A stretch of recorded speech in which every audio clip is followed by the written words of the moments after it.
Michael Rivera had always been the backbone of his family. He wasn't flashy, nor did he seek the spotlight, but everyone in his circle knew him as the man who could be counted on.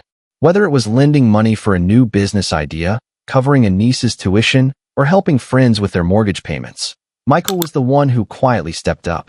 And tonight, as he sat at the head of a long dining table in his own home, his family celebrated his birthday in style. The atmosphere was warm and golden, the dining room alive with chatter, clinking glasses, and laughter. A line of candles flickered atop a layered cake in the corner. Michael smiled politely as his older brother, Charles, stood up with his wine glass raised. "Michael," Charles said, his voice brimming with pride, "thank you for funding my restaurant. I never would have gotten it off the ground without you. You're the best brother in the world." The guests clapped lightly, nodding in agreement. Michael forced a smile. Then his sister, Elena, leaned forward, her eyes glistening with emotion.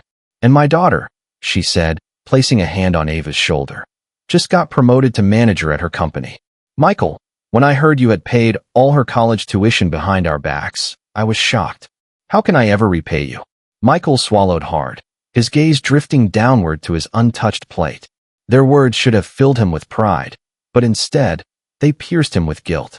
He wasn't the hero they thought he was, not anymore. Damn it, he thought. The truth is, my company's assets were frozen last month. Every account, every investment. I don't even know how I'll make payroll. What am I supposed to do now? Before he could collect himself, a loud crash jolted the room. The front door swung open violently, and two rugged-looking men barged in. One of them swept a vase off the entryway table, sending it shattering to the floor. "You're throwing a party, Michael," the taller thug growled, his voice echoing through the dining room. "Where's my money?" The room went dead silent. Forks froze in midair. Charles slid back into his chair, avoiding eye contact. Elena clutched her purse. Michael stood, his face pale. He opened his mouth to explain, but no words came. His eyes brimmed with tears as the thug noticed a pair of car keys glinting on the counter. The man snatched them up. "This will do for now. But hear me. Pay up, or this house will be next." With that, the two men stormed out, leaving behind a trail of fear as heavy as the silence that followed. Michael's hands shook as he turned to his lifelong best friend, Daniel, who had been sitting quietly in the corner. "Please," Michael whispered. "You know me. Help me out." Daniel stood and shook his head. "I'm sorry, Michael. If I stay tied to you, they'll come for me too. I can't risk it." He grabbed his coat and slipped out the door without another word. Elena's phone buzzed, breaking the stillness. She picked it up, her face shifting into panic. "It's my husband," she said, quickly gathering her things. "We'll pray for you, Mike. You'll get through this." She hurriedly left. Michael turned to Charles, but his chair was already empty. His brother had slipped out during the commotion, without so much as a glance backward. His shoulders slumped. The people he had carried for years had vanished in a matter of minutes. He turned toward his niece, Ava, who sat quietly, her hands clenched around her purse strap. "Ava," Michael said softly, his voice breaking. "Everyone else has left. You can leave too. I'll understand." She stood, her chair scraping against the hardwood floor. For a moment, Michael thought she was walking out like the others. His heart sank lower than ever.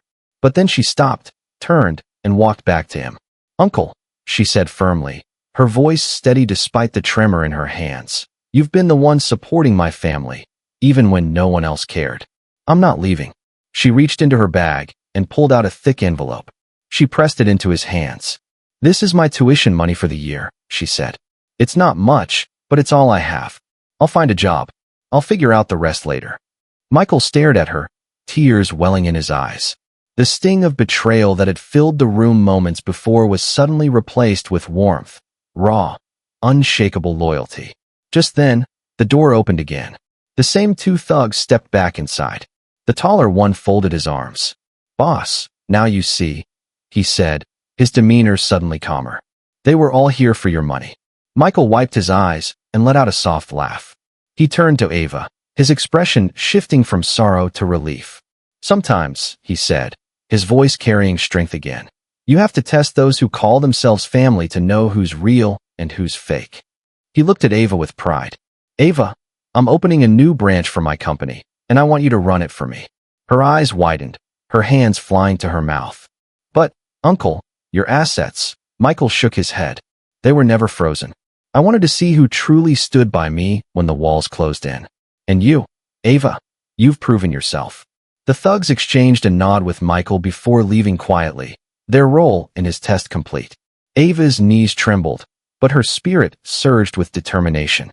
She hugged her uncle tightly, her voice muffled against his shoulder. Thank you for trusting me. Michael smiled, holding her close. No, Ava. Thank you for being the only one who stayed.